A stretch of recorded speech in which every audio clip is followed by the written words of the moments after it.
evening and good evening everyone. Welcome back to my YouTube channel. At may ginawa ako, ayan, nagsangag pala ako ng kanin tapos hindi ko na videohan ng umpisa. So ngayon ko pa lang siya i-video, malapit nang matapos. So ayan, ipapakita ko lang sa inyo para may ma-upload ako. Tara, tingnan natin. Nga guys, nagisa lang ako ng bawang, sibuyas at itong maliliit, yan na brown.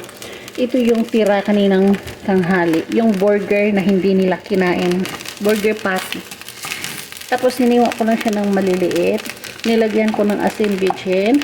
At nilagyan ko ng 2 itlog. So ngayon, hinahalo-halo ko na siya. Naalala ko, mag-video ako. So kinuha ko yung aking cellphone at binidyohan. So ayan na guys.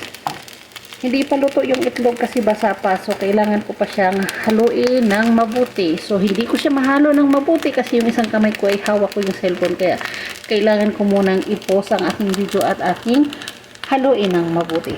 Continue tayo mga loves. Ayan, basa na ang itlog. Tuyo na pala ang itlog. Ay, hindi!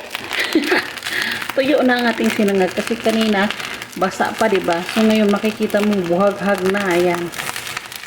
So, ganyan lang siya kasimple at meron na tayong pagkain. Ayan. Pagkain namin ito ng aking kasama. Ng aking kinyan na kasama. So, ayan na guys. Ayan. So, ganyan lang. Ayan na, naluto na ang ating pagkain. So, 2 kami kakain niya na aking kasamang kinyan. At para sa akin, pag ikay nangangatulong or nagtatrabaho dito sa ibang bansa, huwag ka nang mapili ng pagkain. Kung ano yung mga tira-tira nila, diskartihan nyo na. So, yan lang po for today. Thanks so much for watching. God bless us all. And bye-bye.